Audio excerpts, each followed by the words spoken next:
김어준의 권투를 빈다 책에서 배낭여행 중에 미술관에 들어가 피카소의 대작 게르니카를 보고 기대에 못 미쳐서 실망했다는 경험담을 본 적이 있습니다. 레오나르도 다빈치의 모나리자처럼 가장 유명한 대가의 가장 유명한 작품이라 그 이미지는 이미 책이나 인터넷 등에서 많이 본 것입니다.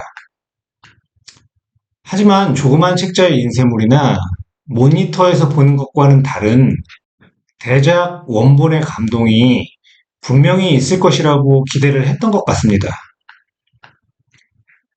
그런데 생각보다 아무런 감동이 없었고 실망한 그는 그 원인을 이미 지나가 버린 감수성 때문이라고 생각하는 것 같았습니다. 작품을 보고 가득하게 느낄 수 있을 때는 나이를 먹어가면서 어떤 시점으로 한정돼 있고, 그래서 제대로 감상을 하기 위해서는 그것을 접해야 하는 적합한 타이밍이 있다는 이야기였습니다. 한때 굉장히 감동스럽고 재미있게 봤던 영화가 시간이 지나서 다시 보면 전혀 그때의 느낌이 안 살아날 때가 있습니다. 왜 내가 이걸 재밌게 봤었나? 내가 수준이 높아진 건지 아니면 세상에 찌들어서 닳고 달아서 그러는 것인지 그때 나에게 감동을 주었던 대사와 장면들이 이제는 너무나 유치하고 진부하며 허공의 외침처럼 들리는 때가 있습니다. 그런 경험들은 누구나 다 가지고 있을 것입니다. 김어준의 그런 생각도 충분히 일리는 있고 그런 이유도 있을 것입니다. 하지만 그보다 더 큰 원인은 다른 데 있습니다. 그것은 원래 그저 감동이 안 오는 작품일 뿐입니다. 그것은 감동을 강요하고 그런 분위기에서 어쩔 수 없이 그냥 적당히 그런 척 해주는 작품이라는 것입니다. 만약에 감성의 예민함이 최고조일 때 그 작품을 봤다면 울면서 뛰쳐나갔을지도 모릅니다.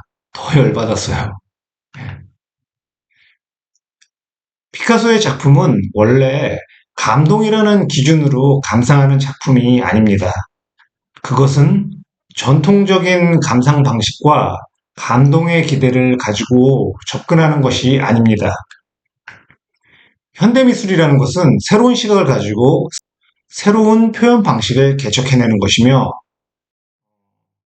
피카소라는 이름의 무게는 전 미술사를 통틀어서 가장 압도적인 것이니 이해가 안 가고 불만이 좀 생겨도 적당히 이해하는 척 고개 끄덕이면 되는 것입니다.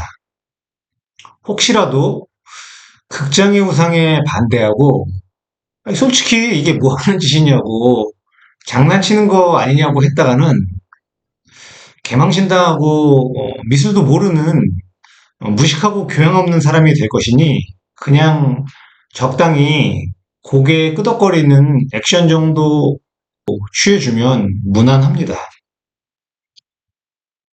혼란스럽다면 나와서 실망스럽고 복잡한 마음 달래며 담배 한 대 피워주면 되는 것입니다. 이것은 대책 없이 불평하고 비판만 하기 위해서 하는 말이 아닙니다. 그냥 우리에게 스며들어 있는 미술 엄숙주의와 신비주의 등에서 빠져나와도 괜찮다고 하는 말입니다. 원래 감동을 주는 것이 목적이 아닌 작품인데 감동의 요소를 찾고 있는 것은 일식집에 가서 짜장면 주문하고 있는 것과 같은 것입니다. 엄청 대단한 무엇이 숨겨져 있을 것 같지만 아무리 찾아봐도 그런 것은 없습니다. 숨바꼭질 놀이를 하는데 술래가 열심히 진지하게 구석구석 숨은 피카소를 찾아봐도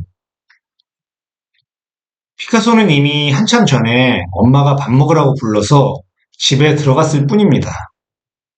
그것도 모르고 나는 순진하게 계속 찾고 있었던 것입니다.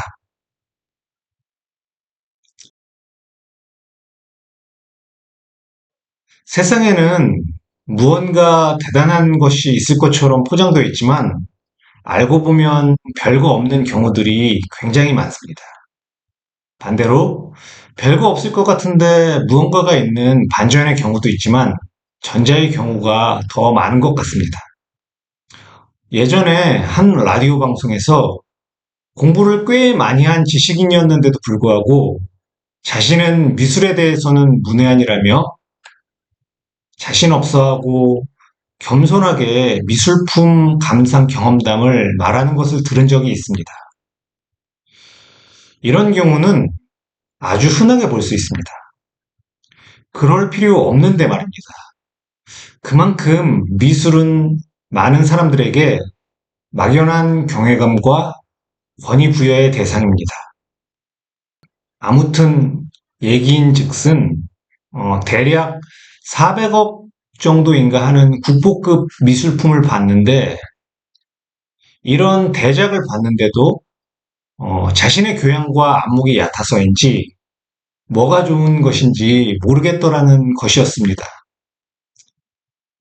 그런 저열한 안목을 가진 자신을 책망하며 나중에 미술 공부를 더 하고 많은 작품을 감상하고 안목을 키운 후에 그 작품을 다시 한번 꼭 감상해보고 싶다는 내용이었습니다. 공부라는 것은 별거 없습니다.